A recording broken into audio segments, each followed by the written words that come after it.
Good afternoon, everyone. I would like to call the meeting to order. As a reminder, please note that board meetings are being recorded for the convenience of those unable to attend this video conference. A recording and closed captioning will be posted to the BERS YouTube channel following the meeting. Sharon, please call roll. Adriana Alicea is not here. Deborah Altman. Thank you. Corinne Apollon. Here. Phoebe Shade Arnold is not here. Shirley Albin. Present. Aaron Bogad is not here. Joseph Borelli.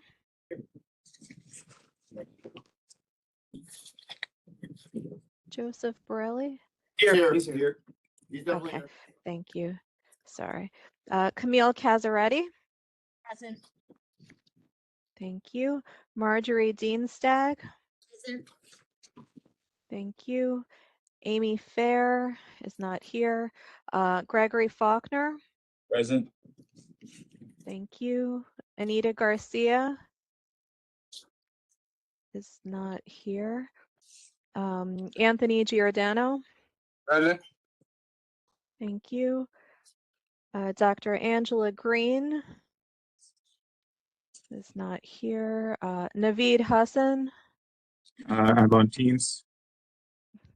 Thank you. Alice Ho. Present. Thank you. Rima Izquierdo is not here. Yadira Jimenez is not here. Faraji Hannah Jones. Present. Thank you. Donald Nesbitt. On Teams. Thank you. Sharon Odwin. Present. Thank you. Alan Ong is not here. Brenita Parsons. Present. Thank you. Mahisha Sapp. Present. Thank you. Frank Sarabella. Present. Thank you. And Amy Slattery. Present. Thank you.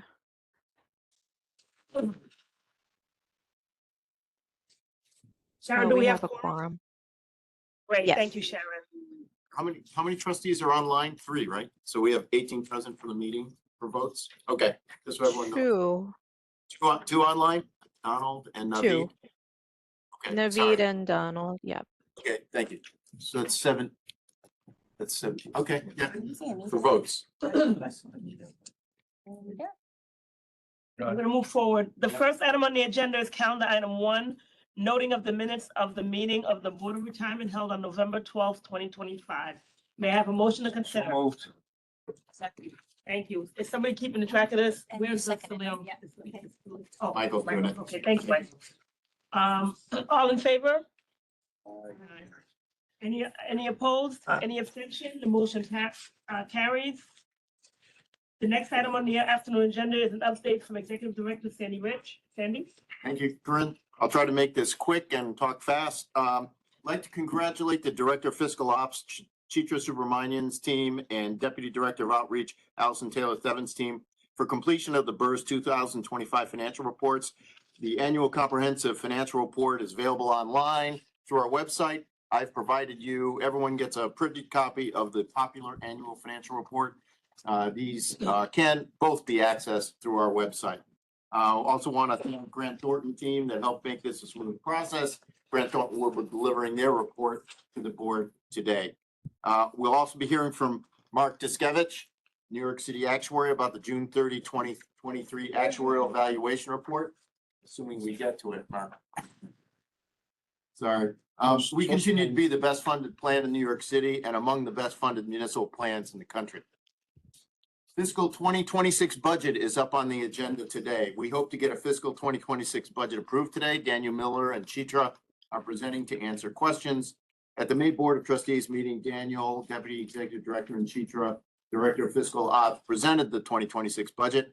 We have been working to respond to OMB questions about BERS budget, and while the lack of fiscal 2026 budget is not an immediate concern because the fiscal 25 budget rolls forward, we will run out of money to pay staff and maintain the pace of system improvements, and potentially face detrimental reallocation of staff resources as transaction volumes ramp up as a result of an 82% increase in active membership resulting from auto enrollment implementation that occurred in 2024. Get that right? Yes, 2024. You've heard the following from me regularly: an 82% increase in active members as a result of auto enrollment will significantly increase the transaction volumes on BERS operations over the next few years and strain member-facing resources.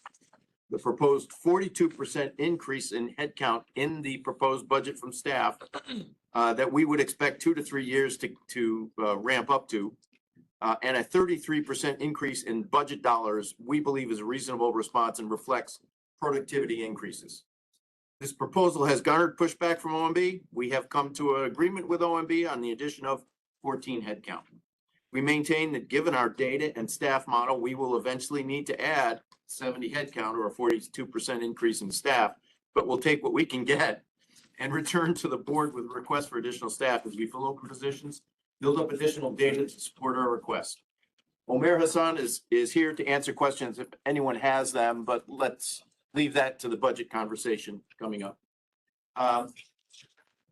In the interim, you will likely be hearing about the must, should, like approach to prioritizing work at BERS. We will prioritize what must be done and those transactions and activities that protect members' finances. We will subordinate what we should do, and we may be suspending some of the things we would like to do in terms of support of members and staff. That is a practical reality. For example, 551 is a transfer of BERS members to TRS as a result of a UFT proposal that passed Albany. We had approximately 2,200 of the 20,000 BERS members who wish to transfer to TRS. Without staff, that could extend for 20 years. And what we will do is we will prioritize those people who are about to retire, because there's no financial detriment to an individual who should be in TRS, but is currently in BERS. So we will not prioritize those transfers. I suspect you'll be hearing from TRS folks about this in the next months, because we just will not have the staff to process those transactions on a timely basis, if timely means this year. DFS report of the 2017 audit. That day has been going around getting signatures for receipt of that report. There was little really to say in the DFS report about BERS other than complimenting our work on asset liability cash flow modeling and analysis. Just to let you notice, the DFS has launched their 2023 audit in the last few weeks, and BERS is responding to those data requests as we speak, and that is being managed by a day. Priorities, some opportunities for trustee education are coming up. Coriad plans sponsor Education Institute, January 20 to 23, and NYCBERS Legislative Conference, January 26 to 28, and NYCBERS National Accredited Fiduciary Program, which is an educational program for trustees, May 16th through 17th, along with a trustee education seminar, 16th through 17th, managed by NYCBERS, and then NYCBERS Annual Conference. Also, Fiduciary Investment Symposium in Boston. Any of these events, we will be providing more information about these events. Just recall that Karen Wong is the most important person to know when it comes to these events. We can process your enrollment in these events. And remember, we pick up the expense of these. These are trustee education. And that is enough for me for tonight. Thank you, Corinne. Thank you, Sandy. Good question. On the transfers, isn't the legislature, the fact that the legislature allowed this, we're not in violation of anything illegal if not executing the transfers in a timely fashion? There is nothing in the legislation that compelled us to do it. Okay. I mean, we're compelled to transfer them, and we will, and we've already transferred some. I mean, we're doing them as we speak, but unless we staffed up, the process of transferring from BERS to TRS includes an audit of their time. And that is the biggest pain in the butt, because we do have data issues going back. Well, we launched in 2017 when we took control of the data. any data before 2017 is subject to audit because it is questioned. And it's a manual process to do that? It is a manual process. We have a growing staff to do that for our current retirees. We pre-audit retirees who have data precedent to 2017, and that process is ongoing. So if we're prioritizing retirees, and we will always prioritize retirees. We're trying to make sure everyone gets their first check within 30 days. Which is, Can I call it that, Sandy? yeah, Daniel, please. So Greg, to your question, so the member is, if they filed the transfer, they're now in TRS. They're active in TRS. So they have a membership status with TRS. What Sandy's talking about now is actually the account balances, transferring that over. So that's the distinction right there. All right, What are some other things that you think you're thank gonna you. attack on? We're gonna have to watch what happens. Call center, I expect there'll be waves, right? And the waves begin with auto enrollees who are trying to understand what's happening to them. So that hits the call center, the member outreach. We have to fill in beneficiary for new auto enrollees. That takes outreach. We will probably be overwhelmed there. Then comes what happens after a year or 2 years. After a year where contributions are being made, loans start occurring. Service credit purchase starts occurring, and that will ramp in. So we could have, 50,000. Well, we could have a lot of people asking for these things. This is why we talk about how the demand for our staff ramps up over 2 to 3 years. Daniel, Can we go in detail on that, Sandy, on the impacts? Sure. So Maisha, we have done analysis of the impact of what's occurred with auto enrollment and the increased membership. So these are things we were thinking that we would do. Right now, our members, unique to all the other plans in New York City, have unlimited counseling sessions. They can see BERS counselors as many times as they would like in a given year period. Unlike other systems in New York City, we would limit counseling going forward to those only within 3 years of retirement. Right now, members can get counseling on loans or tax-deferred annuity. That would cease. We would no longer give counseling on that. We would restrict counseling to only 1 session per calendar year. Currently, we have walk-ins allowed every day of the week, work week. That we reduced from 5 days to 2 days. As Sandy mentioned, because of auto enrollment and its members being automatically enrolled, we don't have beneficiaries on file for these members. So we would suspend that outreach, that engagement, because again, that's not necessary at the current moment. Sandy mentioned prior service. How it works right now by statute is that members cannot apply for prior service until they have 2 years of member service. So that'll be next year for all the auto enrollees. How BERS currently does this, and it's also different than other funds here in New York City, is that when a member applies for prior service, we do the calculation, and a lot of it's very manual. Then we give the member the estimate. Here's what it will cost you from your paycheck or a lump sum to pay for the cost. Sometimes members see that number, they decline to pay, or they forego it. But that still requires BERS staff to do the work to get to that point. Other systems in New York City, what they do is, once you apply for prior service, you are mandated to pay for it. That's it. So that's what we would go to. We would stop doing the pre-estimate. If you applied for it, you'd have to take it. We would reassign call center staff to do operational work, reducing our response capacity, and our audit department would lose all staff except for its directors, ending practice audits. And why we are making these steps is some of the data. Since FY24, we've seen a 70% increase in counseling sessions. Loans and TDA transactions have increased by 54%. Prior search requests have increased by 61%, and we've had no growth in staff. And on top of that, an analysis by an outside party has determined that BERS staff previously did 54% more transactions than peer-sized pension funds. And that was prior to auto enrollment. So as you can see, there's been a huge increase in workload, no staff increase, hence our request. I'll go into more details if you want it on the budget discussion. Thanks, Andy. Thank you, No Daniel. problem. Okay, ready to move on? Thank you. The next item on this afternoon's agenda are calendar items 2 through 17, the ordinary business of BERS. May I have a motion to consider? Shirley. All right. Samantha, please tell us about the ordinary business of BERS. It's gonna be Sharon. Oh, Sharon? These are the retirements, refunds, and death benefits processed since the last time the board met. Thank you, Sharon. We will now vote on these items. All in favor of approving calendar items 2 through 17, please respond in favor. In favor. Any opposed? Any abstentions? The motion carries. The next item on the agenda is calendar item 18, Grant Thornton 2025 Annual Audit Presentation.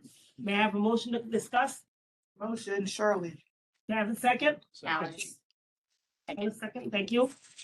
Sharon Campbell from Grant Thornton is here to discuss this agenda item. Hang on. Karen, can you check if Grant don't have on?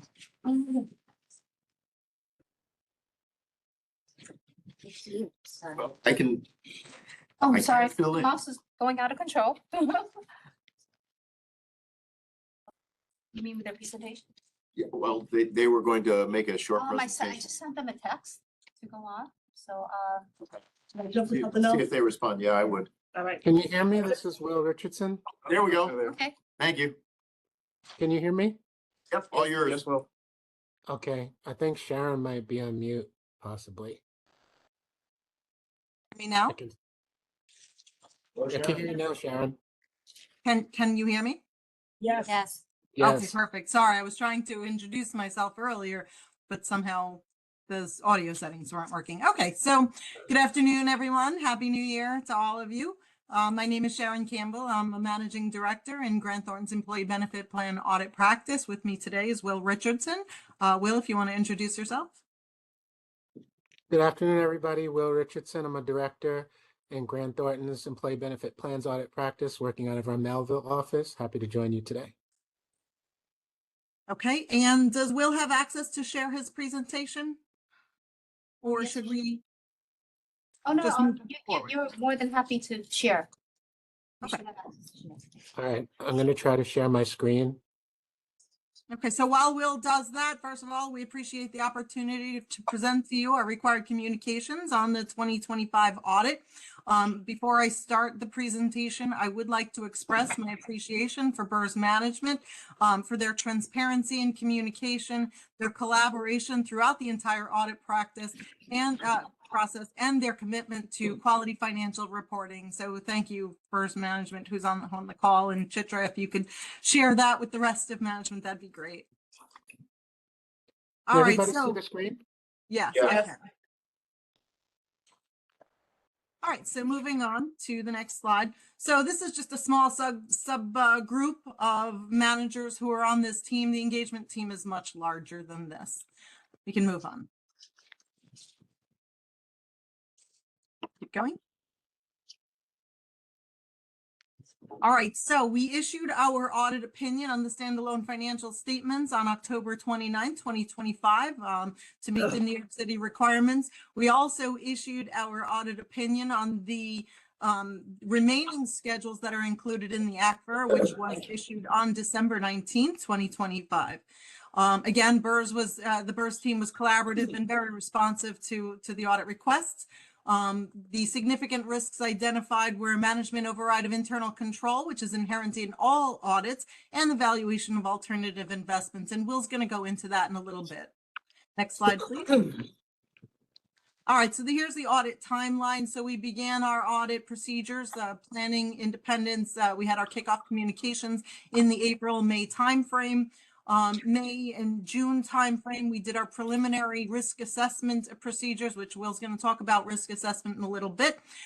We calculated our materiality. We shared with management the PBC list and then identified any significant risks. From July to October is when we performed the field work. And again, we issued our opinion on the standalone financial statements on October 29th. Okay, next slide. All right, so I'm going to pass it to Will now, who's going to talk about the significant risks and other areas of focus during the audit. Thank you, Sharon. As Sharon mentioned, we had two significant risks for this year's audit, which were recurring from the prior years. The first one being the risk of management override of internal controls, which is defined as the presumed risk of management manipulating the financial reporting process by recording inappropriate or unauthorized journal entries or making adjustments to amounts reported in financial statements, omitting, obscuring, or otherwise misstating disclosures by manipulating the financial reporting process, intentional management bias in making accounting estimates, or significant unusual transactions to engage in fraudulent financial reporting or conceal misappropriation of assets. Okay, some of the notes here in this area and some of the audit procedures we performed to address this risk was we evaluated the design and implementation of entity level controls, including information technology controls, which we'll be mentioning on an upcoming slide, designed to prevent and detect fraud. We also obtained an understanding of financial reporting process and controls over journal entries and other adjustments. We also made inquiries of individuals involved in the financial reporting process about their awareness of any inappropriate or unusual activity related to the processing of journal entries or other adjustments. Additional procedures, we considered any fraud risk indicators, including the nature and complexity of accounts and entries processed outside the normal course of business. Using our WLA, our whole ledger analytics software, which I'll mention on an upcoming slide, we performed risk assessments for journal entries impacting the financial reporting process and tested a selection of journal entries for proper approval and appropriateness. Happy to report that there were no significant exceptions identified in this area. Okay, moving on to the other significant risk being the valuation of investments, in particular the hard to value alternative investments, which carry a non-conterminous year end. Most of the investee funds have a December 31st year end, whereas the system has a June 30 fiscal year end. So similar to prior years, we noted that there tended to be a reporting lag, which resulted in some adjustments in the fair value related to alternative investments. So we did have one uncorrected audit adjustment for the alternative investments. Again, similar finding to the prior years, just related to the timing, again, for those hard to value investments. Other than that, there were no significant exceptions noted in this area. I'm just going to take a quick pause to see if there are any questions. I have a question. I have a question, Camille Casaretti. What can be done, if anything at all, about the June 30th year end versus December 31st year end? Is there sort of like an industry standard for how to manage that? So the practice that's currently being employed is the industry standard. So it's not unusual to have these lags. In fact, it's typical to have these lags when you have non-coterminous year ends. And so there is an expectation that there will be a proposed audit adjustment. Sometimes the recommendation is to book that adjustment. These are not large adjustments, so I wouldn't recommend booking them or changing any financial statements for them. It is an estimate, and it's falling within an appropriate range for us to accept that the estimate might be slightly off. I guess I was just wondering why it has to show up in this report then, if it is an industry standard and they're doing what they can do. Because it still is a proposed audit adjustment. It exists on an annual basis. At some point, like there are some years where the reversing impact of the prior year offsets the current year impact, and maybe it zeroes out. It might disappear then. I think for full transparency, I would still communicate it because it exists. It's still out there. Sounds good. Thank you. Mm-hmm. Any other questions? Okay, moving on. So the next couple of slides here is going to talk about some of the areas of audit focus. First area being investments, investment income. Some of the audit procedures we performed, including confirming investment positions with the custodial bank, evaluating the reasonableness of fair value disclosures, testing a sample of investments held at year end to determine the reasonableness of the reported fair values. We also tested a sample of investment purchases and sales transactions during the year to determine the reasonableness of the reported values. We tested the investment income, including the net appreciation, depreciation, and fair values. And we also evaluated the reasonableness of investment expenses. The only finding here was the previously mentioned adjustment related to the reporting lag for the alternative investments. No other exceptions were noted in this area. Moving to the next audit area, employer contributions. Some of the procedures included evaluating the skills of the individuals who oversee the process for capturing the employer contribution information and the controls over the calculation of employer contributions. And we also tested the completeness of employer contributions by tracing a selection of cash receipts to the bank statements. No significant exceptions noted for employer contributions. Okay, moving on. Next area of audit focus is benefit payments. Some of the audit procedures included testing the completeness of the population of benefit payments by tracing back to the amounts reported in the general ledger. We also selected a sample of benefit members who had new retirees and reviewed the supporting calculations to determine whether the member was eligible for the type of benefit payment, whether the benefit payment was properly authorized and calculated at the correct amount based on the plan provisions. No significant exceptions noted for benefit payments. Okay, the next audit area here is total pension liability. Some of the audit procedures performed here included testing the completeness and accuracy of the census data that was produced by the New York City Office of the Actuary. Using our Wealth and Employer Solutions, our internal actuary team, which we'll discuss on a future slide, we assessed the reasonableness of the actuarial assumptions and inputs used in the calculation of the total pension liability. And we also selected a sample of members included in the census data and tested the completeness and accuracy of certain member demographic data. No exceptions noted in the area of total pension liability. Some of the other minor areas of audit focus includes member contributions, member loans, and information technology general controls, or ITGCs, which we'll discuss on a future slide. Just take a quick pause, see if there's any questions. Yeah, there is actually. When, if anywhere in the context of this, do we find out it may be private information, but do we ever find out how many people actually passed away each month or in the course of a year? And how does that impact? We track that through death matches. But I defer to Grant Thornton where they reviewed that.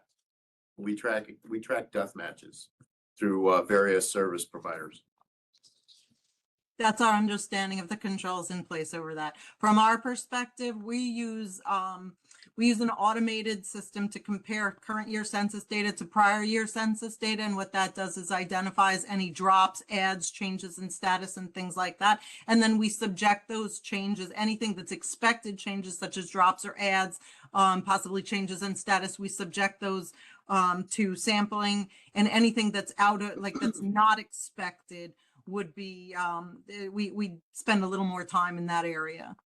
And that would, those areas would include deaths, but we're not counting how many people are dying, but we are evaluating the drops in the plan and then testing benefit payments. We also evaluate the reasonableness of the mortality rate assumption used by the New York City Office of the Actuary using our internal actuary team. Any other questions? No. Thank you. Thank you. You're welcome. Moving to the next area here. This slide here just summarizes the audit innovation tool that we have, our whole ledger analytics, which is basically a software that we use to assist in our testing of journal entries, identifying higher risk journal entries. So just one of many audit innovations that we use to help improve the quality of our audits and improve audit efficiency. Okay, the next slide here just provides an overview of the systems that were in scope for our review of the Information Technology General Controls, ITGCs, and the areas of focus. And again, as I reported earlier, there were no exceptions found in this area. Okay, next, Sharon is going to talk to you about the results of the basic financial statements audit. Thank you, Will. So again, we issued an unmodified clean opinion. That opinion was issued on October 29, 2025. And then for the additional schedules included in the act for the opinion, the dual dated opinion was issued on December 19, 2025. There were no scope limitations in that. We had open and effective communication with management, and any internal control and best practice recommendations, any control deficiencies that did not rise to a level of significant deficiency or material weakness for which I would be required to communicate to the board in writing, were discussed with management. We had originally expected to issue our ACFR, the ACFR opinion, which, so this says it was expected. It did happen in the third week of December. On December 19th, we issued our opinion. It did include the GFOA Certificate of Achievement for the 2024 ACFR in the 2025 ACFR. All right, so we are required to accumulate and communicate financial statement misstatements, which may be factual, judgmental, or projected, identified during the audit. They are greater than what we consider a clearly trivial amount. That's why this fair value investment leg exists, because it is above that clearly trivial amount that we use, but it is not a material amount. So we are required to communicate that. That's why it is brought up this year again. It's communicated and shared with management in the representation letter.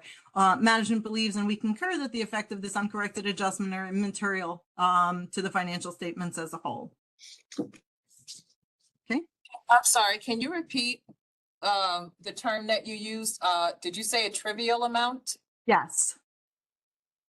What we consider a clearly trivial de minimis amount. So there any audit adjustments that are identified that rise above that level, and I'm not permitted to communicate what that number is, that would make my audit, it would allow management to actually make assumptions. So I would not share that materiality amount, but I will say that the adjustment typically is above that trivial amount, but it's not considered significant or material. If it was significant or material to the financial statements, we would be requesting management to make that adjustment to the financial statements. And who decides on that threshold? We do as auditors. Yep. As auditors, okay. Mm-hmm. That's our auditing, it's an auditing threshold. Right, okay, got it. Mm-hmm. Okay. All right, so this slide goes over our required communications. I'm not going to go over every single bullet point here because not all of them are really applicable. I will say, so we were not made aware of any identified or suspected fraud or non-compliance with laws and regulations. I'm pleased to report we did not identify or have any significant difficulties that were encountered during the audit, nor did we have any difficult or contentious matters that we needed to consult. Any audit adjustments were communicated. There were no consultations with which we're aware of that management had with other accountants, specifically as it relates to the audit. We didn't have any disagreements with management. We had no impact to the form and content of the auditor's report. Again, it was an unmodified, clean opinion. We received written representations requested from management, and any related party transactions were appropriately disclosed in the financial statements. They were also required to communicate the quality of accounting practices. So the system's significant accounting policies are detailed in the notes to the basic financial statements. They are considered appropriate in all material respects, and they're consistent with prior years. Significant estimates included the fair value of the investments and the total pension liability, as well as related disclosures to that. We have assessed the financial statements and the disclosures for clarity and completeness. The footnote disclosures to the financial statements appear to be informative, consistent, and clear. Okay. This slide is similar to the slides we presented every year, so I'm not going to go into detail. This just goes over our robust independence monitoring. Okay, as mentioned a few times throughout the engagement, we do use certain audit innovation. We use Convene for PBC lists and any questions and open items. I mentioned that we use the DB Census Compare automation tool, which allows us to compare current year to prior year and all of the data fields in the census data so that we can pinpoint specifically where we want to test the risky areas. We use IDEA for audit sampling, census testing, and journal entry completeness testing. Will mentioned we use whole ledger analytics, and we also use Data Snipper. All right, so as Will mentioned earlier, we use our Wealth and Employer Solutions group, which is our in-house actuaries who assist us in the review of the reasonableness of the actuarial assumptions and methods used by the Office of the Actuary to determine the total pension liability. We also use the assistance of our New York pricing group to assist us in investment valuation. Subcontractors used include Galeros Robinson, and Will and I are both home based out of the Melville office, but we have staff who work out of our New York office, our Islin office, our Boston, and our Hartford office, as well as personnel, technology, and resources from Grant Thornton Advisors, LLC, which includes our Wealth and Employer Solutions group, as well as technology and resources of our Shared Services Center located in India. Okay. This is just the copy of the management rep letter was provided to the appropriate members of management prior to issuance. And that pretty much concludes the presentation. Thank you, Sharon. Are there any questions? All right. Next item on the agenda is calendar item 19, New York City BERS fiscal year 2026 budget. May I have a motion to discuss? So moved. Their name, pick a name. Okay.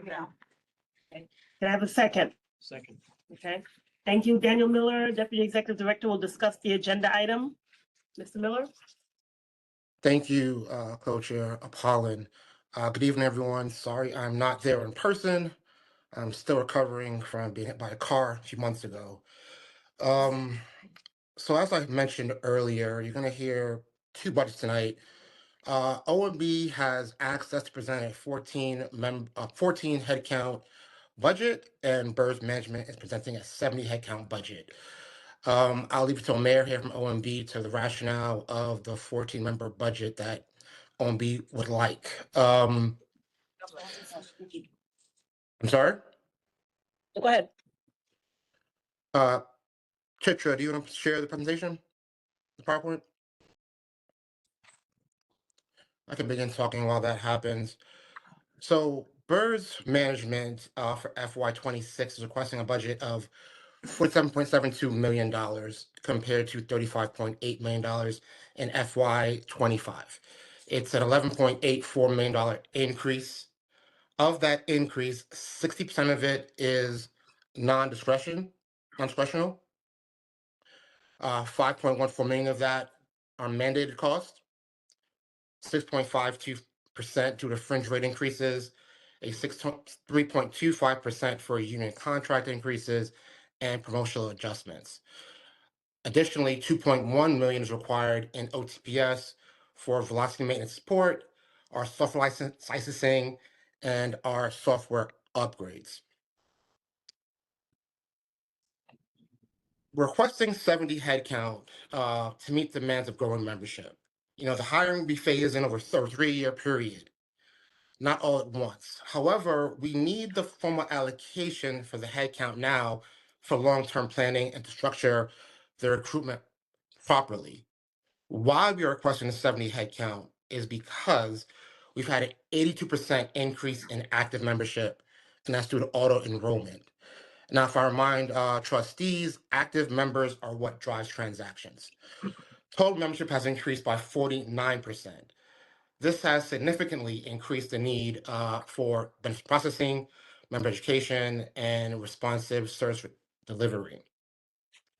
As mentioned earlier in my remarks, some of the increases in workload that we have seen since FY '24 is a 70% increase in counseling sessions, a 54% increase in loan and PDA transactions, which will only grow. Loans for new members, you have to be a member for a year to apply for a loan. So the auto-enrolled members just made a year in October, so that number will jump. Prior service requests have increased 61%, and that doesn't even include the new membership because they can't apply until next October. And in that time period, we've had 0% increase in staffing. We do not expect the full 47.59 million requested to be spent this year due to hiring timelines. Actual expenditures will fall below that ceiling. But without approval now, we can't scale reasonably over a 2-3 year period like we like to do. You know, the bottom line of this budget is it's about preserving the quality service we have to our members and meeting our fiduciary obligations. We feel it's a disciplined, forward-looking plan. OMB has pushed back hard on this. We provided over 100 pages of documentations to buttress our recommendation for this headcount. That's been shared with the board as well. We believe this is necessary and not optional to support our membership. As you can see on the screen right now, the differences between the OMB proposal and the BERS proposal on the 14 headcount and the 70 headcount. One is 47.8 million and one is 45.1 million. Now I'll open up to any questions from the board. Where are they confirmed? I'm confused. What's the proposal we're voting on? Well, it's up to the board. I'm presenting both of them. You guys decide which one you want to vote on. Yeah, we're presenting the staff recommendation, which was originally presented in May. There's also a resolution which reflects a 14 headcount increase that we have negotiated out with OMB. Andy, is there a slide that shows what the fiscal year 25 is, just so we can see the jump between 25 to 26?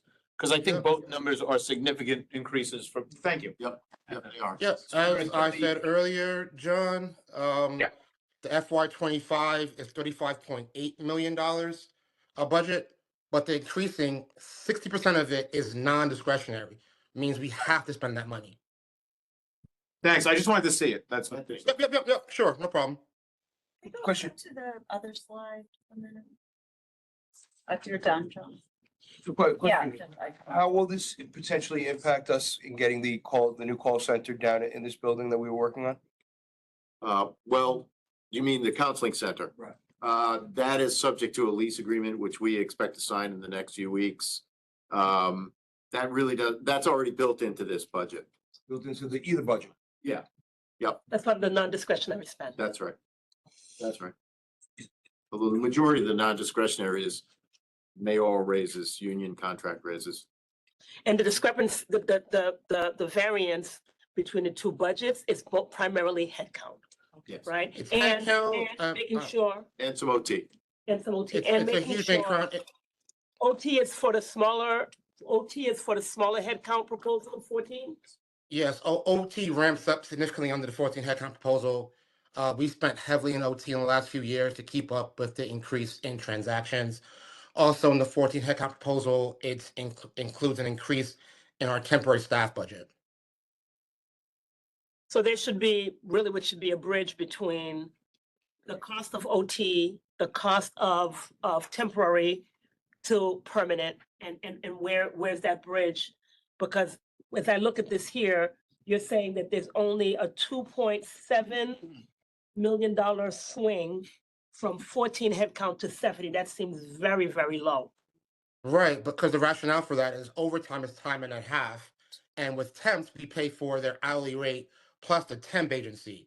So our wish is to have full-time Why is it headcount going pound forward. foolish? But why would? I'm sorry? Can we hear from I OMB? was gonna, yeah. I was gonna- Yeah, Omer's here. Yeah. He was. He's there. He's there. He's still there. So can I? Yeah, I'm still here if you can hear me. Omir, if I could just ask, what's the position of the Office of Management and Budget for the city? Okay. First of all, I want to thank Daniel and Sandy and his team. I'll tell you one thing, I oversee 4 other retirement systems and I'm not comparing. But the whole process, Daniel sent it to us and Sandy sent it to us like 100-pager. It's not just 100-pager, something they put up together. I think there's a lot of thought behind that. That's undoubtedly, with burst auto enrollment, the headcount increased already. So we recognize that. And I also want to reiterate that OMB's position is always, if the money is adding value to servicing the members, we are always for it. And as I said, that I'm with retirement system, overseeing them for the last 25 years, and we are always there for benefit enhancement for the members. By saying that, what we are looking at right now, the population increase we are talking about, the data is not mature. It's not like BRS doesn't understand. They understand exactly where the problems are, where it's going to be. But we just don't have the data at this moment to fully support this. I want to give you some example. Like, we have increase in headcount. We're going to have more counseling. We're going to have more calls from the people. People want to understand their benefit.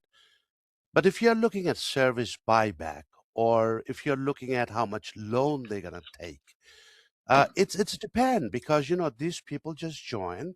It's going to mature. They're going to understand their benefit. They have to buy back. I don't want to say that, where their salaries, how much paying their pension, and they're going to bring their buyback money, and then that buyback money will come back to the loan. So we don't know at this moment. So what we have seen in the past, we have seen that we add headcount with our projection and best estimate possible. And I tell you again that BRS has their estimate there. It's behind that, they have their due diligence. But if we add people without not knowing the data, without not going through the detail on the past experience, I have seen going forward that we cannot repurpose those headcounts. It's pretty difficult. So what we are saying here in big picture, and I can go a little bit more details, but we are talking about big picture. Okay, you have 70 heads, but after I spoke to Sandy, we came up with, this is not a magic number. We allocate on basis of our assumption as well. So we are saying, let's do 14 heads at this moment. As the data mature in 6 months, 8 months, or 12 months, let's start the dialogue again. How the data look, how much people we have, how the training is going, because you need training. You have to have well-trained people for next 12 months when the huge pressure will come. So after 6 to 12 months, we will reconsider how much more we can go and where we can go. That's one. So Can I just approve it? I'm so, go ahead. no, great, no. I'm Can just I curious. can I just finish my thought? Just one more thing. It is not about just the headcount. It's also about how we can enhance our call center with the new tech, with other stuff, with some kind of different model, those kind of things. So I'm saying, as soon the data mature, not only adding headcount, we may have to put more money on our OTPS cost as well. So by saying that, that's our proposal at this moment, 14 heads. Thank you. Yes, So please. can I address three things Omir just said there? Please, Dan. Go ahead. Sure, thanks, Omir, and we do appreciate the announcement that you guys did. So I don't want this disagreement to obscure that. We do appreciate it. The work your team has done. We just view it differently. As far as the data maturing, I think the case for us is significant. We have data. We've seen since FY24, counseling sessions have increased 70%. Loans and TDA transactions have increased 54%. Prior search requests have increased 61%. And none of those take into account the new members already. So it's only going to go up. Again, new members just started being able to apply for loans in October. So it's only going to go up from here. So we do have data that supports right now the increase in headcount. Yes. And it's going to wave in going forward. Also, for prior service, we have 20,000 new members plus that are all going to have prior service. That's all going to roll through as well. And we've seen a 61% increase in that before these folks even roll in. So we do have data already, that supports we need more heads as of right now. Another point, there's been nothing like this that's happened to any other pension funds. We've had an 82% increase in members in one fiscal year. So it's hard to compare us with the other four funds right now. The third point on modernization, BERS has done modernization. It's already increased savings. When we went away from pension program to Velocity, we saved $5 million.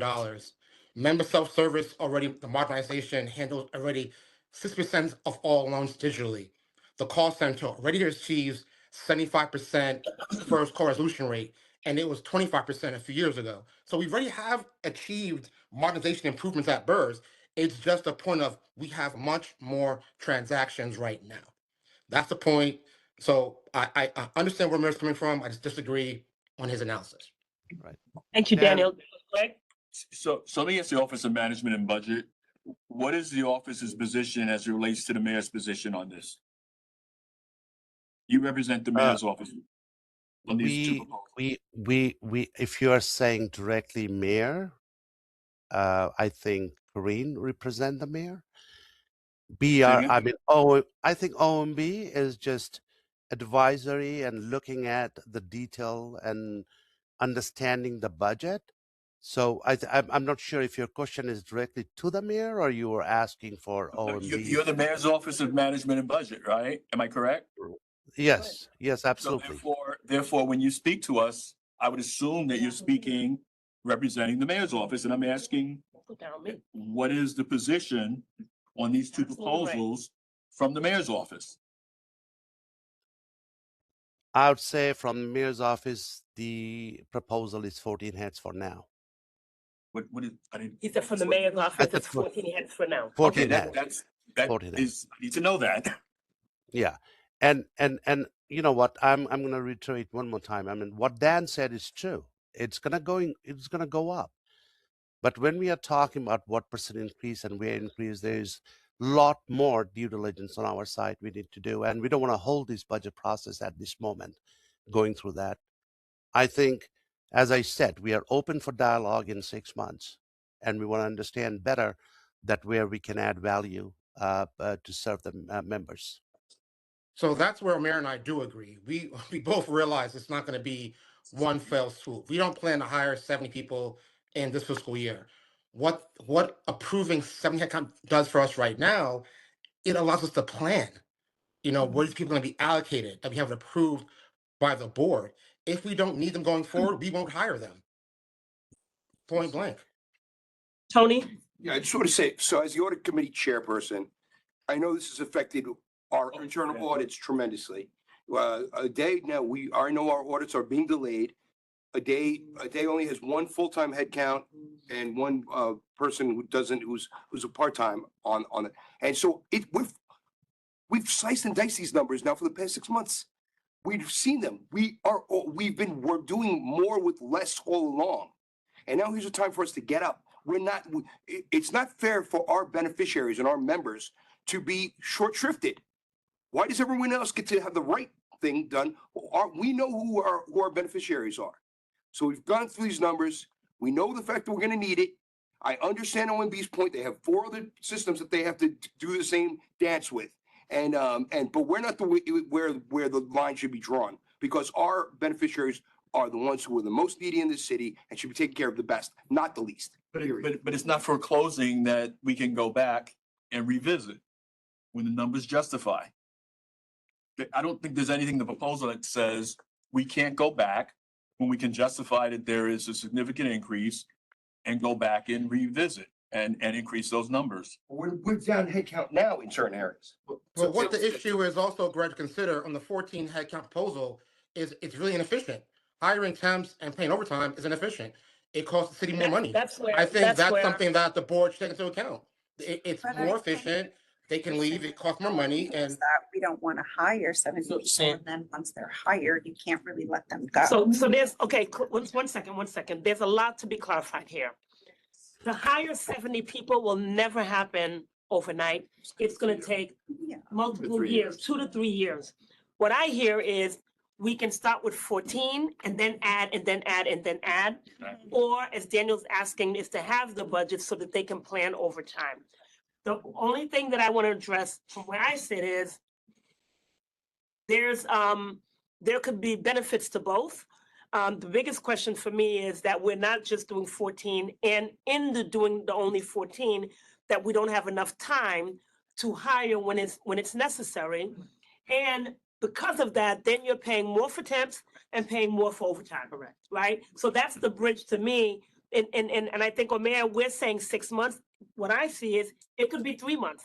Yeah. But on the flip Karine, side, it's it may not be necessary to say 70 because you're thinking 2 or 3 years out. Mhm. Yeah, and that's the tension. Right, like why are Karine, we- Karine, I may just want to give one example that help everyone out, right? XYZ retirement systems. They were asking for 2 more heads. Please take it as example, right? They were asking for 2 more heads, and we provide 2 more heads to them. What they did, those 2 more heads, they use it as a admin assistant, which is they're sitting on guiding people which way to go. When I was in their office, and I saw that 2 hires, and I said, certainly they can hire just 1 people and break 1 wall where 1 person can sit in between the wall and then direct in both ways. They all agree. So that's the simple process. I'm just saying that we have 70 heads on the table and we are looking at 14. I agree. I had a long discussion with Sandy. This is not just science and data. This is an art to run the system. And undoubtedly, I think I don't want to compare BRS versus other 4 retirement systems. Everybody has their member and population is different. All I'm saying is let's start with this.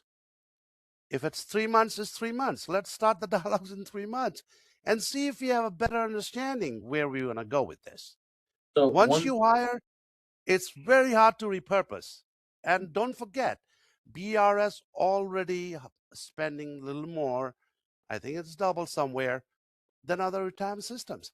We are not questioning those. We are not asking for that. All we are saying, hold on, we have a better understanding in 3 to 6 months. We will move forward again. Nothing else. So It's I like just wanna you say- hire somebody and yeah, go ahead, please. I just want to say, the one thing that is consistent across the systems are when you Who is get this? heads. John?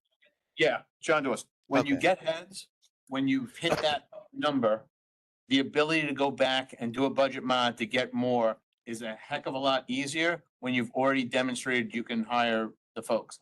I think as long as we utilize the budget mod efficiently and use it what it's intended for, it makes sense to adopt the 14, and it doesn't have to be 6 months, to your point. If you are quick, Sandy, to hire 14 people, See us in, and see us you in can, May. you can do it in 2 months, then that's when we're gonna start to talk about another 14 heads and have a real honest conversation about it. I think that 70 heads is a lot. Look, I'm just speaking for me. I see 70 heads, it's a lot, and I understand that there's a lot of stuff that has to be done. I think 14 is prudent. I think that it's a start, but I don't think we have to wait 6 months. If it takes you 2 months to hire 14 people, get them on board, and we're ready to go, then I don't think that we should wait to have the conversation about the next 14. And I think that's, I think some of the folks in the room share that position. So I just want to say, I think that that's a prudent way of thinking about it. I appreciate the reach for the 70. I do, from a government standpoint, I completely understand cutting through the red tape, but I think from a practical standpoint, the 14 makes the most amount of sense. That's just, Yeah, my so 2 cents. Just for the new trustees, one of the things that you're not aware of is that 9 years ago, we implemented a productivity measurement system which tracks every transaction, every keystroke, every call, every outreach. We have that monthly data published. We'll share it with anyone who asks. We get it monthly. We've used that data stream, 9 years of data, to create a staffing model. That staffing model is currently being vetted with Siegel Marco, who's reviewing it for improvement. This organization, I mean, and I've served on public boards, this organization has a better understanding of staffing requirements built into that model and that tracking system than most public companies I've served on. I predict it'll be 70 in 3 years, but 14 for the next 3 months, it'll be a race for us to hire, and you should expect us to come back because we'll be coming back. I think it's an absolute positive, 100%. We will be back. And just to add to that, John, I appreciate your point making that, and why we came forward with 70 to ask for it is because of our experience. I've been at BERS 22 years. We had a previous surge in membership. We were promised 50 over 2 years by a previous board trustee, 25 when 25 the next year, and the next year they reneged. So it's really difficult to plan when you don't know what the outcome of the board will be. So that's why we went 70. If the board wants 14 for now, we'll go forward with that. Thank you. I'm sorry, I have a comment. to say, just Hold on quickly. 1 second, Donald. Hold on 1 second, Donald. Go ahead.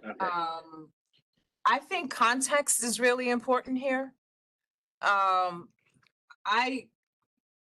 a trustee, we need to back up a little bit and just look at the members for a minute, because everything should be grounded in the members.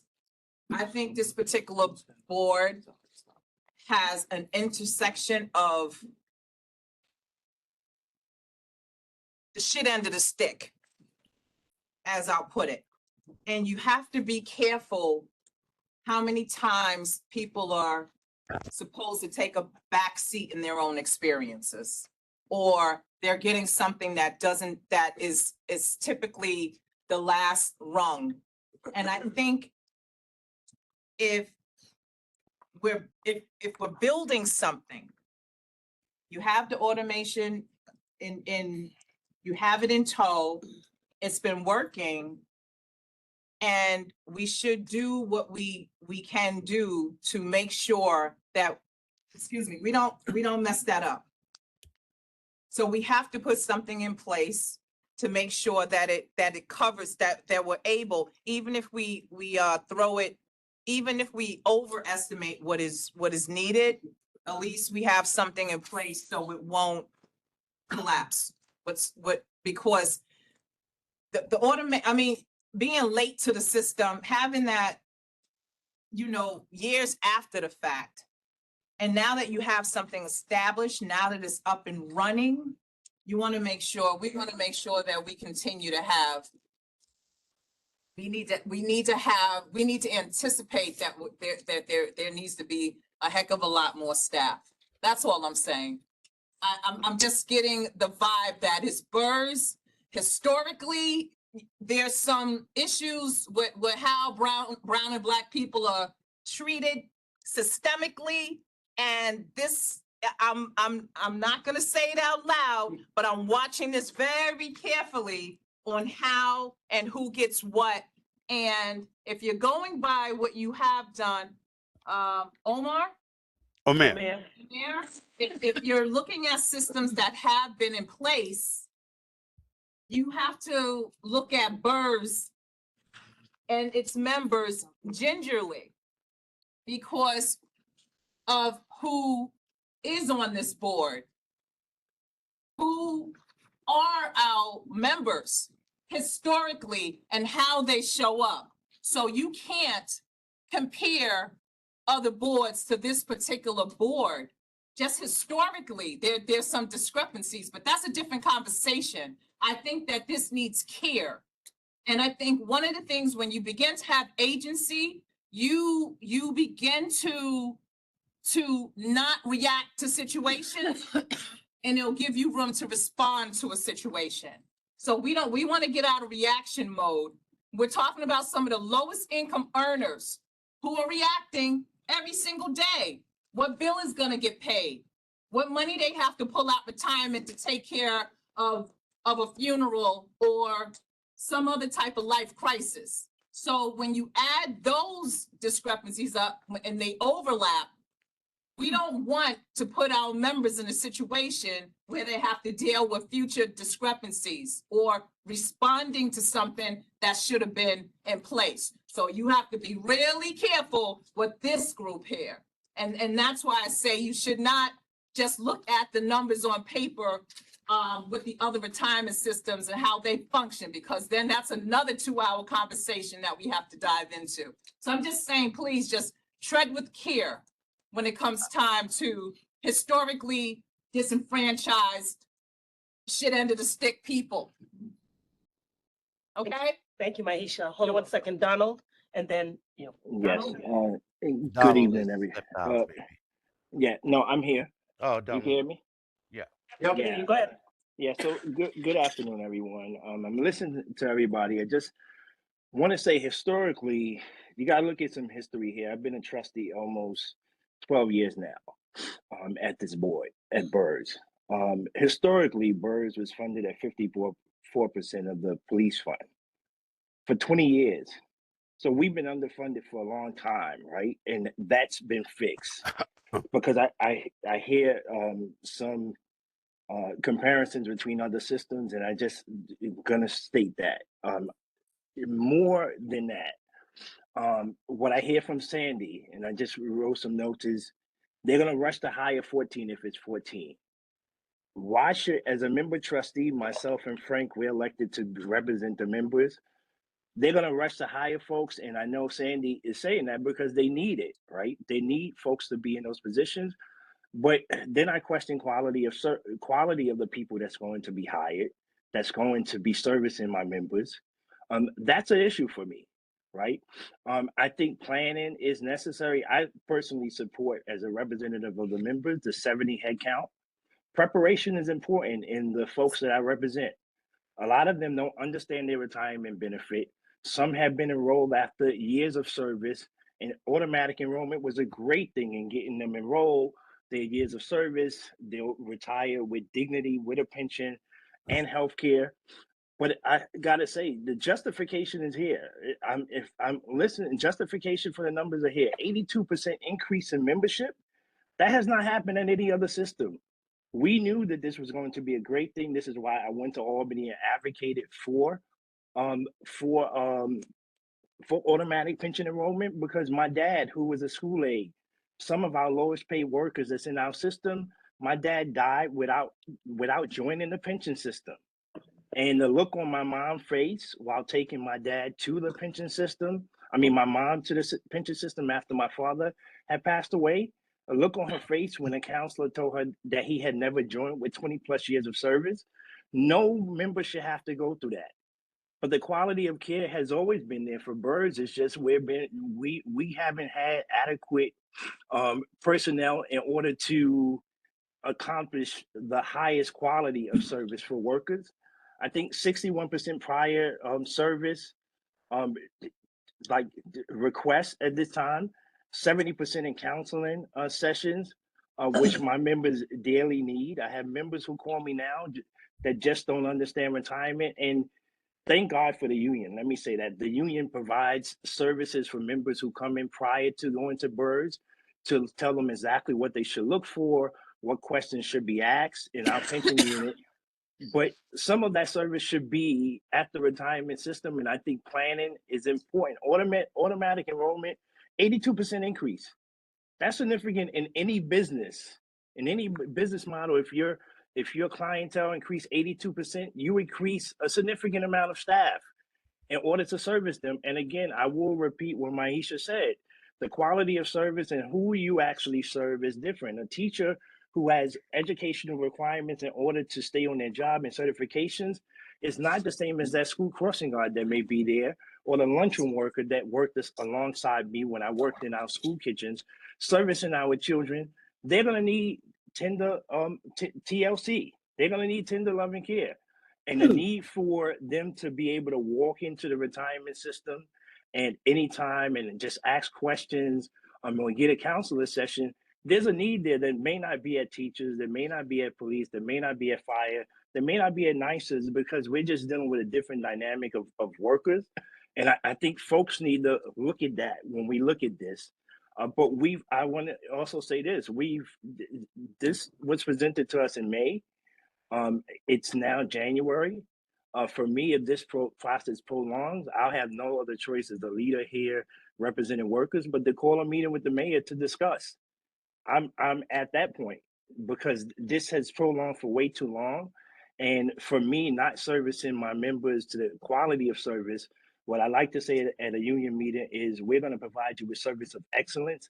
And if it's not service of excellence, then I myself are going to take action. And I do that internally with the staff that services them.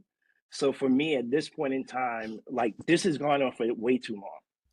We know that there's justification is 82% increase in folks who are enrolled in the system. These numbers are going to grow. We know that we also have had quorum issues here. So if we're talking about 3 to 6 months, this is unpredictable. And in 6 months, we're going to have a changeover possibly of an entire board, possibly. So that's also challenges in my 12 years of being here. After a board changes, you normally have 2 or 3 months before you get quorum or before appointments even happen. The way that they should, or with elected officials appointing folks into positions to represent them. So I just want to point these things out. For me, it's becoming a challenge, me hearing this. My members work hard. Most of them didn't get an opportunity to stay home and work like some other folks. School lunch employees and school crossing guards worked the entire pandemic to make sure that communities were fed, that if people were out, our school crossing guards were still servicing them and providing that service of excellence. At the end of the day, they deserve that here. And at this point, I'm done with commenting. On order. 1 second, stop. 1 second, please. Nobody say another word. I think I said you next, and then you can go after him. I'm not sure. I'm on order, though.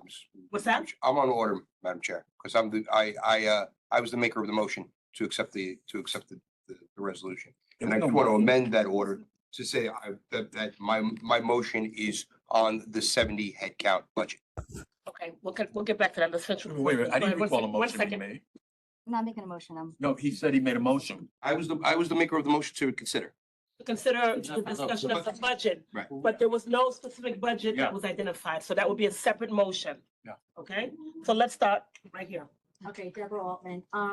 The 70 gives the ability to hire as needed, when needed, where needed. It allows for the both planning and flexibility over a 3-year span, and it's up to 70. It's not a final 70. It's up to 70, and it gives them that flexibility to plan as the data continues to roll out, and it allows bears to respond versus react. Sure. And I think that is the biggest difference for me. Yes. Thank you.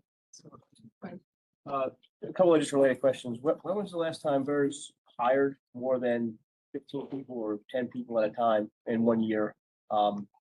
And has there been any indication of other agencies, their ability to hire similar job titles? I just know from experience that the majority of city agencies in entry-level administrative titles, in the council, we go through this every single year where we add 100 new fire inspectors and 20 people show up for the exam and 10 people get hired. And then we do a budget modification and the agencies play a little game. Is there any indication of whether we can hire? So, yeah, we can respond to that. And first, I'd like to assure everyone, we hire within the civil service system, right? So when we talk about 70 headcount, we're talking about 70 civil service individuals sourced through civil service. And Tanae, head of HR, is here. She runs our hiring efforts. Tanae, would you comment on Mr. Borelli's question? I think the year that we received 34 headcount or 35 headcount, that year we hired about 33 people. Either 2022 or 2021 into 2022. That was 2024 today. Yeah. That's when we got the headcount. So in 1 year we hired over 30 people. There are factors that determine how we can hire, what titles are open for external hiring versus what to hire from our hiring pool. Also, if we have turnover, there's a lot of factors, but if we have the right titles, we get good candidates, we can hire a significant number of people. So we're not fighting over a moot point. No. It can be done. Also, what we use our temp pool historically, how we use temps at BERS is that we use that as a training ground for folks coming in, and we then hire those folks full time. So that also has sped up our hiring at BERS as well. Yes. Can I ask, just kind of further to that point? If we approve the 70, could you hire 70 new employees in 1 year? Highly unlikely, I No, would say. that was never the plan. That was There's never the If it's plan. an annual budget, why do you have to ask for the budget to hire 70 in 1 year? Why wouldn't you just ask for a realistic number that you could hire in 1 year and ask for the realistic number for the next year? Right, that's how we normally do. That's how we normally do it. We only ask for what we need within a given fiscal year. However, with auto enrollment, it was an extraordinary circumstance where we got an 82% increase in active members in one fiscal year. So we know what we're going to need going forward based upon the demand. That's why the headcount request is for over a 3-year period, given in the annual budget. Also, as Donald stated, given our quorum issues of this board, the turnover of the board, this board being here for the last 4 years, they understand what's happening here at BERS versus educating a whole new board in that fact and not being able to plan long-term for the needs of the membership behooved us. We thought it was prudent to ask for this in one fiscal year. But it's where you're not asking for a 3-year plan, you're asking for a 1-year plan. Because our budget is only annually. If I could ask for a 3-year budget, I would. Yeah, if we had that flexibility, we would. Okay, And- I guess and I'm this just is- a little confused because I actually used to be a auditor, and an annual plan is an annual plan. You don't ask for, you ask for what you can, it's. Yeah, if you spend roll 1 year. back to Daniel's presentation, what he said was that while we're budgeting, I can't read that number from here, was it 47. 47.8 million. We're gonna underspend that because we will probably add only half the staff that we are forecasting to add. And the reason we're asking for 70 is that we've got a decade of data that tells us what the lifespan of a member is, what the progression of transactions a member has, what an age defines as where that progression is at any given point in time. And that's what our staffing model is telling us. Telling us we're ramping up calls, ramping up outreach, loans are coming, No. SCP is coming. And No, actually, to add one more thing, the DOE is forecasting rather significant growth in staff Right. that is gonna add on top of our current membership. Matter of fact, we're forecasting a fairly significant growth in membership on top of the auto enrollment. So it's all compounding together. No, that all makes sense to me, and I think that, right, okay. Got it, yeah, thanks. And if we get allocated 14 head count and we accept that today. Yeah. Today and her teams are right at it, and we'll be back. Once we hire in, we'll give you a lot more detail on the staffing model. We give you all the stats and. It's we'll almost send the it- same dollar amount too, which is interesting, yeah. Right, correct. Because hiring temps and playing overtime is much more inefficient. Right. I guess, I think that's the biggest concern, is making sure that if we do the 14 head count versus the 70, there is a proper timing that doesn't, that addresses not going into, increased cost of temp Right. services and increased cost in overtime. And understand, temps don't have full access to our systems. You must be civil service to get access to our system. Right, full access. So Sandy, if you did if we were to do the 14 today, we would actually see real data on the overtime on whether or not, if you came back in 3 months, right, and asked for another 14, you'd be able to show us the real concrete data on whether or not the overtime is what you thought it was, if it was less, if it was more, right? I mean, because theoretically, it could be more. Why you would go to overtime? Overtime would not decrease in that short-term period. I think you would. I'm just trying to understand what we would say. We publish our productivity stats monthly. P&L would say you would try to avoid going to overtime. Well, in a perfect world, yeah. That's the So if we reaction. go back, overtime has just allowed us currently to keep up with the current workload. Again, we haven't had any increase in years, and we've seen workload increase. in counseling, loans, TDA, prior service. And BERS members already do 52% more transactions than peer institutions. So our staff do more work right now per member than other funds do across the country. So overtime, it's that's my fear too. Overtime right now that we do is unsustainable. If staff were to decide they want to cut back on overtime, you'll see a dramatic decrease in the quality of service members. I don't know. Go ahead. It's hard on staff. OT is hard on staff. I guess I was just thinking that if we saw an annual budget that budgeted for 35 staff members, that then the difference in the OMB projection would be a lot smaller even than what we're seeing right now. And that maybe at that point, OMB would not be able to justify 14 head count. I mean, Along the same lines, I wonder about as I talked about the bridge between overtime and the temp. If it's only $2 million, if we said, well, it's 2.8. Yes, 2.8, right. So if she said, of that, I'm making it up hypothetically, of that 14 head count budget, there's a 15% overtime and temp Pickup, I mean, as a result of. increase expense. If you back that down to 10 heads and got to 20 heads or 25 heads, it would be the same budget. But you just need you'd have to be given the head count to minimize the extra expensive overtime and the extra expense of the temp fees and temp premium costs. can I make a suggestion? Sure. There seems to be that we're coalescing around at least approving a budget today. Correct. If the low hanging fruit that we can all agree on is at least the 14, perhaps we should consider taking action on the 14. If there's a request that goes to 30 next month or next time we meet, whenever that is, we can entertain whether or not what an additional 15 heads would look like more immediately. And then have a discussion about the 70. And if we're not comfortable that there's enough votes to get the 70 today, at least the 14 is done. And then we can have a conversation about whether or not something else should be done. I don't want to, I know we're always pressed for time, so I want to be mindful of the fact that I don't want to lose quorum at any point. But I believe that there's a conversation where people seem to be okay with at least moving forward on a budget. If I'm wrong, then that's fine. I'm not making a motion. I'm just throwing that out there. Perhaps it's prudent to take the 14 and at least continue the conversation. That's just. That would be best.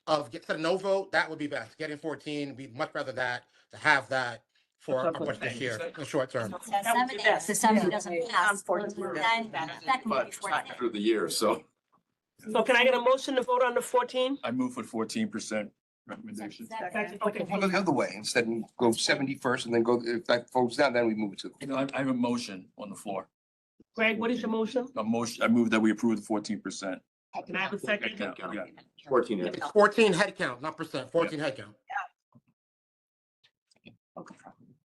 So we have the motion on the table is the vote for the budget with 14 head count. Again, I want to make a statement about that I would ask Sandy and Daniel as they look at this, or from a planning perspective, we can come back to the board in the next 2 months, 3 months, whatever is necessary, and try to minimize the impact of increased spend for the temps, because there's a premium to be paid there and an increased spend for overtime.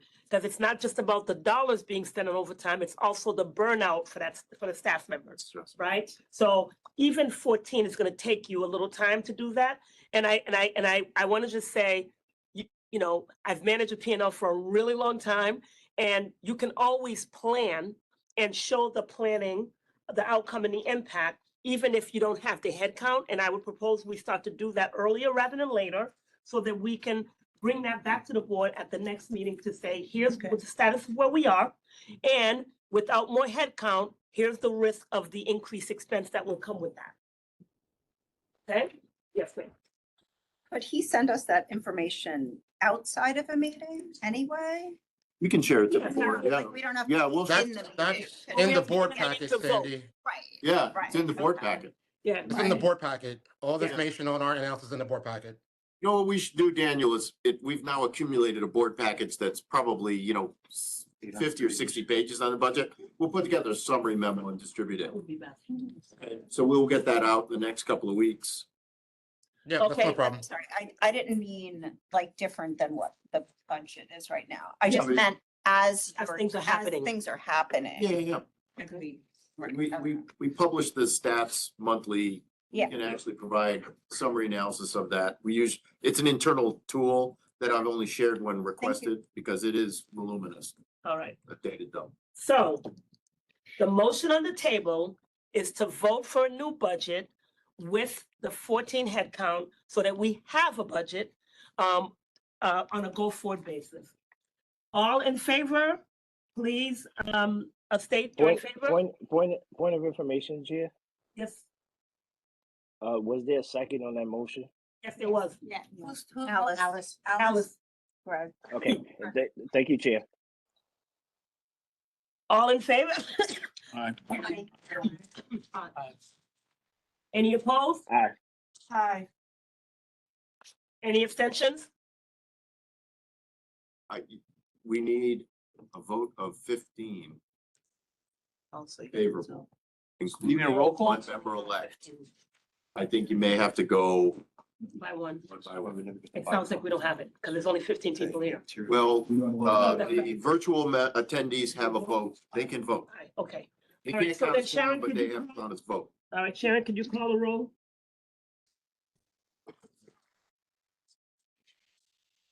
Sharon on? Should we do that? Is she still on? Yes, no, I'm still here. Sorry, I was just pulling it up. Okay. Deborah Altman, was she here?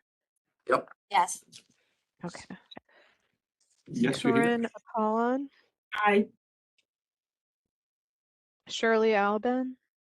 Oh. I'm sorry, I didn't hear you. No. She's No. opposed. Okay. Joseph Borelli. Aye. Camille Casaretti. Aye. Marjorie Dienstag. I'm sorry, I didn't hear you. Aye. Okay. Gregory Faulkner. Yes. Anthony Giordano. No. Naveed Hassan. Yes. Alice Ho. Yes. Faraji Hannah Jones. Yes. Donald Nesbitt. Donald, you're on mute. Sorry, I couldn't unmute myself. Yes. Sharon Odwin. Yes. Bernita Parsons. Yes. I'm sorry, you said yes? Yes. Okay. Yes. Mahim Sapp. Aye. Frank Sarabella. Aye. Amy Slattery. Aye. Okay, so we have 1, 2, 3, I'll 4. amend my vote to support the. Tony voted aye. 16. Tony changed his vote to aye. Sharon. Okay, so we have I have 16 yeses. I guess you might as well make it unanimous. Shirley's changing her vote. Shirley's also yeah, amending we to aye. have 16. He's also amending to, 1 second, what, can I have order, please? Order, please, I need my gavel. It's not working. Shirley amended her vote to aye. Okay, so 17, that's everyone. Thank you very much. Thank you, everybody, the motion passes. Good start. Yeah, right, good start. Let's keep it rolling. That was a real problem. We didn't even get the materials. Lost my place, all right. Thank you, everybody, for doing this. I know this was a long, hard-fought battle, but it's just the beginning and not the end. All right, Item 20. okay, so we're going into attorney-client privilege? Where am I? Yeah, that's there. For what? Co-chairs. The next item for the afternoon meeting is an attorney-client session. Karen, please turn off the recording. The next item on the agenda is calendar item 20, election of co-chairs of the Board of Trustees. May I have a motion to consider? So Moved. Greg, can I have a second? Second. Second, Tony. Each year we elect co-chairs to preside over the board's proceedings during the calendar year. Are there any nominations for a co-chair for the 2026 calendar year? do not make both. Nominate. I think, do we nominate both or one or does? No, it should be one, as one has to be a labor. So that's between Frank and I. Frank and I have. Technically, Oh, there's no Sharon. requirement that it has to be labor, but historically, yes, for many, many years, there's always been a labor representative. I'd like to nominate Corinna Pollan and Donald Nesbitt. I second. Did you want to? Okay, can I get a second? Second. All right, we should do the vote on both separately or one at a time or what? No, let's just vote on both. Greg, I did. Tony, okay. If there's only one ballot cast, then why don't we just do a voice vote? Yeah, you're Yeah, correct. speed it up, yeah. Okay, that's what I'm saying. All in favor for Green and Donald to be co-chairs? Please say aye. Aye. Any opposed? Any abstentions? Motion carries. I'm starting to feel like this is a success. Congratulations. Like your leadership. Congratulations. Thank you, thank you. Thank you. The next agenda item on the calendar is election of members of the executive committee. May I have a motion to consider? Motion. Frank, can I have a second? Second. Second, Marjorie. The purpose of the executive committee is to provide oversight of BERS asset strategy and investment guideline, represent the Board of Trustees at investment meetings held by the Comptroller's Bureau of Asset Management, authorize certain types of investment decisions, authorize certain types of contract, provide oversight of BERS budget matters, and perform related functions as designated by the board. The board is requested to elect five members and an equal number of alternate members to serve on the committee during the calendar year 2026. The committee must include the chancellor's designee, which is me, and both employee board members, which is Donald and Frank. Are there any questions from the board? No? Okay. Since Donald and Frank and the chancellor's designees are automatically on this committee and each have alternates, we will need 2 additional volunteers and an alternate for each of those 2 volunteers. Are there any volunteers? Tony, Alice, and Mahisha. Okay. So we only need Can I 2. nominate Greg? Can I nominate Greg?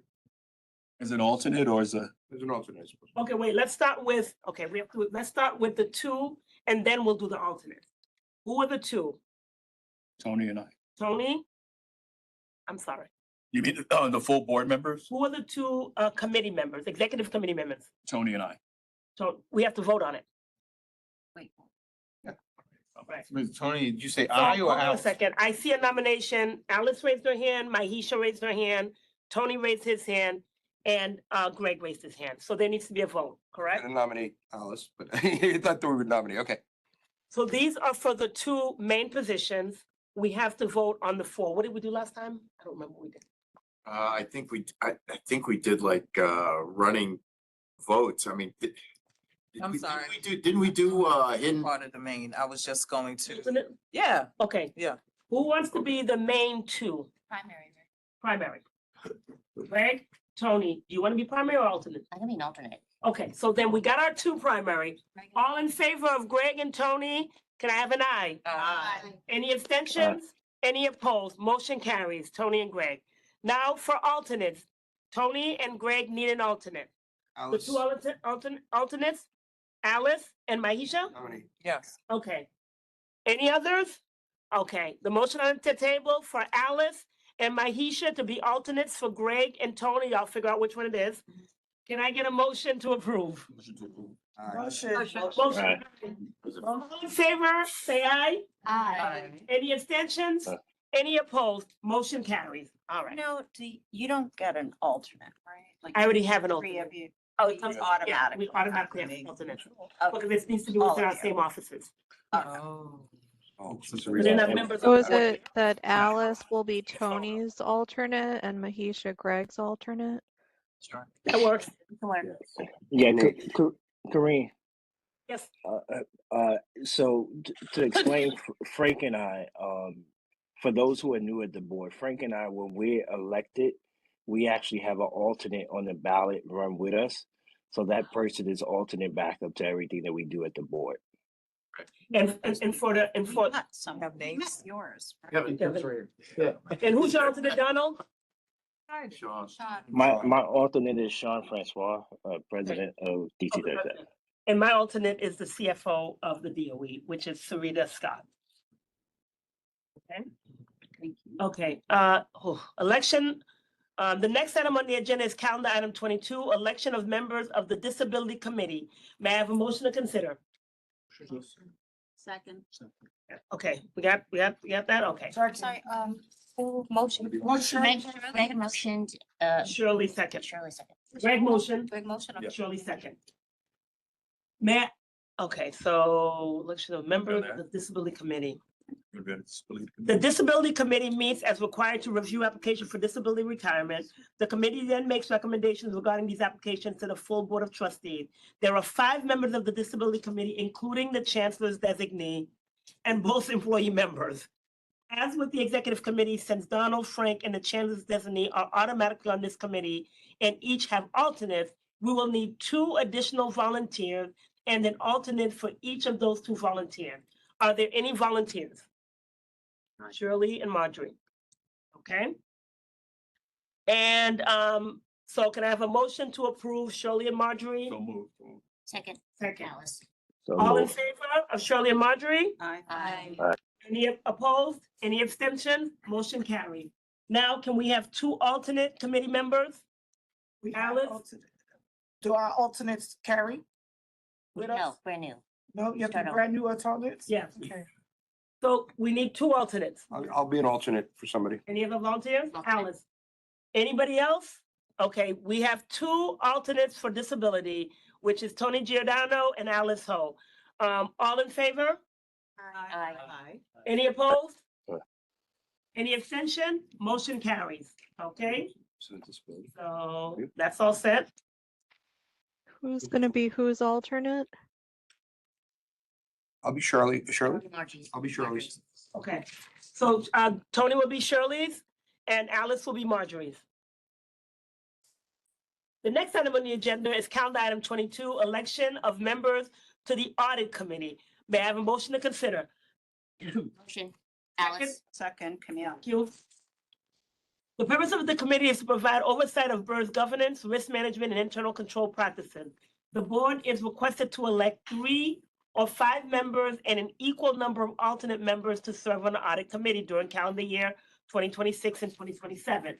Membership of the committee must include at least 1 employee member of the board. We will need a minimum of 3 volunteers. Are there any volunteers? We will need to at least one of the employee members to volunteer. Is there a volunteer to serve? Okay, so let's start with that. We need 3 to 5. I'm stepping off. Let's get out of here. Shirley, Camille. Camille, and Tony, Frank, and Marjorie. So Tony, Camille, listen, let them have it, trust me. No. Tony, Camille, Shirley, that's our 4. Who's gonna be our labor? Frank will be Frank will be labor. in the committee. 5, right? See a smile, Frank. Oh, there's. Can I get a motion? Wait, Tony, Camille, Marjorie, Frank, and who? Marjorie, Right. Camille, Tony, Right. Shirley, Shirley. and Frank. Okay. All right. Can I have all in favor of the 5? Aye. Any opposed? Any abstention? Motion carries. Thank you so much, We guys. have to have. That is remarkably. You have, what's that? Remarkably efficient. Yeah, and I'm not on the audit committee, so that's the That's done, thing. We need 5 alternates now. I don't even want to be an alternate. Volunteers, 5 alternates. I'll be one. Alice, Audit. audit committee. Parsons, Parsons, 3 more. Camille, No, Camille's already on. You'll be on it? Aisha, I need two Yeah, more. Frank already has an You only alternate. need four. Already, Frank already, Donald, do you need an alternate? No, he's not on the committee. No, I'm not on this committee. Frank is? Okay. Kevin's is all. So we only have three though. I thought we had 5 people, But you only need 4 alternates because Frank. but I only have 3 Yeah, alternates. you only have 3? Okay. I need one more alternate. Thank you. Thank you. That's a shit. Karen. So who's gonna be who? I'm with Maisha. Maisha, okay. Okay. All in favor of the 4 alternates that we have plus Frank's alternate? Can I get a motion for approval? Sure. Aye. Motion. Aye. Any opposed? Any abstention? Motion carries. I love it. We're cooking with gas now. Let's go, baby. All right, that's it. And then you guys will figure out who you're alternating for. Can I get the list of that? You wanna do it now? Do it quickly. Trying to do. So who's gonna be Shirley's alternate? Who's gonna be Shirley's alternate? Of the alternates. Yeah. Okay, Sharon will be Shirley's alternate. Who else is an alternate? Camille, are you on? I'm with Maisha. Okay, Maisha will be alternate. And Alice and I, Who's my Alice alternate? and Alice, your alternate. Marjorie. March, okay. Perfect. Are we done? And what about Just Tony? sign me up. Tony. Alternate. Tony gets nobody. Who you an alternate for? I don't know, I think I'm, There was 4. yeah, I don't know. Wait, Renita, did you? I'm the primary. I don't know You're who's the my primary, alternate. so. Renita? Renita. Renita. Do you volunteer for yours? Renita's doing it. Okay, thank you, guys. All right, that's not one last thing. The next item on the agenda is calendar item 24, noting receipt of the actuary's June 30th, 2023 actuarial valuation report. May I have a motion to consider? So moved. Can I have a second? Second, Camille. All right. Yay, New York City Actuary Mark is here to discuss this agenda item. I'm not gonna say your last name. That's fine. Mark, good evening. I'll make this quick. We're asking the board to know receipt of the June 30th, 2023 actuarial valuation, which determines the contribution for fiscal year 2025, which ended last June. The board already approved the final contribution amount for that fiscal year last April. This report simply provides all the supporting information that actuarial standards require. I'm happy to answer any questions now, or if trustees at some point in the future want to sit down and individually discuss the report or any other actuarial issues, I'm always available. But if there are no questions, ask that you know receipt of the report. Thank you, Mark, and thank you for making yourself available and staying so late. Appreciate it. And coming back after you've been asked to leave the room. All right, we're almost through, guys. Give me a few more minutes. The next item on the agenda is calendar item 25, authorization to commit funds for the provisions of system maintenance services for the Board of Education Retirement System. May I have a motion to consider? Motion, Alice. May I have a second? Second. Marjorie, second. Josias.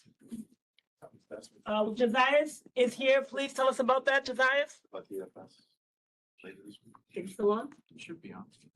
Did he come back? I don't think he came back.